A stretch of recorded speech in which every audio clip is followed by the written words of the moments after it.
జయప్రకాష్ గారు ఎట్లయితే ఎవరిని ఇష్టపడో నా కొలిసి ఇష్టపడతాడు, నేను అయితే డిఫరెంట్ ఆలోచించి వచ్చిన.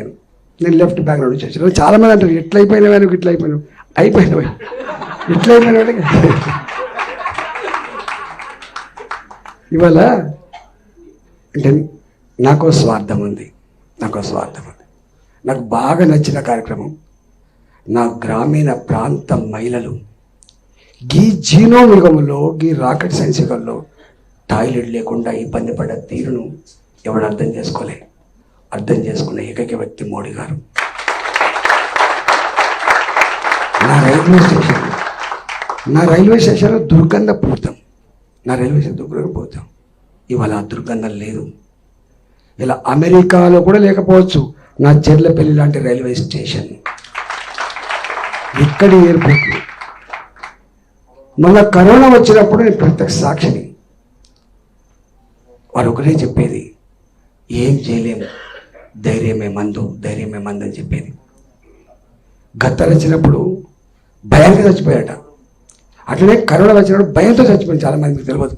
అసలు ఒక్కొక్కడు ఫైల్ వన్ లాంటి పెద్ద సాహసపుత్రాన్ని మేము ఇప్పుడు ఎవరిని అనుకున్నాం. కరోనా రాగానే ఏడ్చే చిన్నపిల్లల లెక్క, అన్నా రావే కాపాడంటే. అంటే అలాంటి సందర్భంలో ధైర్యాన్ని ఇచ్చిన వ్యక్తి మోడీ గారు. కన్నీళ్లు పెట్టలే, ఉండొచ్చు కన్నీళ్ళు, కానీ కనపడకుండా చేసుకున్నాడు. అతి తక్కువ కాలంలో భారత్ లాంటి దేశం, ఇది ప్రైవేట్ కంపెనీలు ఇన్వెస్ట్ చేయలేవు, చేసినా సక్సెస్ కాకపోతే ఆరిపోతారు, మనమే దీంట్లో ఇన్వెస్ట్ చేయాలని చెప్పి బాధ్యత మన డబ్బిచ్చి వ్యాక్సిన్ తయారు చేయించి మనకివ్వడమే కాదు, ప్రపంచ పేద దేశాలకు సప్లై చేసిన దేశం భారతదేశం. ఎన్నో ప్రోటోకాల్స్ ఉంటాయి. ఒక వ్యాక్సిన్ తయారు చేయడానికి అనేక రకాల టెస్టులు, ప్రోటోకాల్స్ ఉంటాయి. No test today. ఇవాళ బతికించాలి. వ్యాక్సిన్ ఇస్తే భరోసా వస్తుంది ప్రజలకి, భయం పోతుంది ప్రజలకి, లేకపోతే ఆగమైపోతామని చెప్పి బతికించాడు. నేను రెండు విషయాలు చెప్పి ముగిస్తా. ఇవాళ ఆ కరోనా అప్పుడు ఏమని చెప్పిండ్రు? శవాల గుట్టలైతాయి. చైనా కాబట్టి నిర్మించింది 1000 పడకల హాస్పిటల్ వితిన్ 1 month. అమెరికా కాబట్టి తట్టుకున్నది. కానీ భారత్ శవాల గుట్టలైతాయి. శవాల గుట్టలు కాలే. అప్పుడు అర్థమైంది ఆయనకు మనం ఎక్కడున్నాము. ఐసీయూ లేవని, ఆక్సిజన్ లేదని, డాక్టర్లు లేరని, ఇంత జనాభాకి ఇది నిర్మాణం చేసుకోవాల్సి అక్కడ ఉందని చెప్పి భావించిన మోడీ గారు. మీకు చూడండి, ఎప్పుడన్నా మెడికల్ కాలేజ్ మొదలు డబుల్ అయిపోయినాయి. మీరు చూడండి, మొదలు లెక్క తీసి చూడండి. స్వతంత్రం వచ్చినప్పటికీ, మోడీ గారు వచ్చినప్పటికీ ఎన్ని మెడికల్ కాలేజ్ ఇప్పుడు ఎన్ని ఉన్నాయి? All India institute of medical sciences ఎన్ని ఉండే?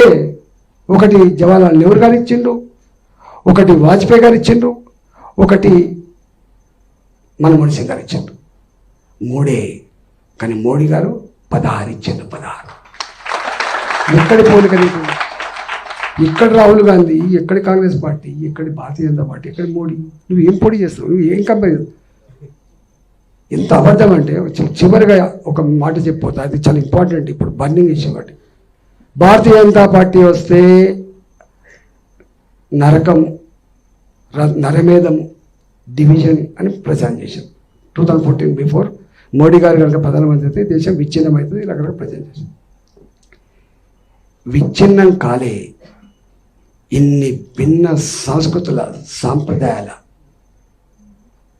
రీజన్లతో కూడిన వ్యవస్థ ఐక్యమైంది అలా.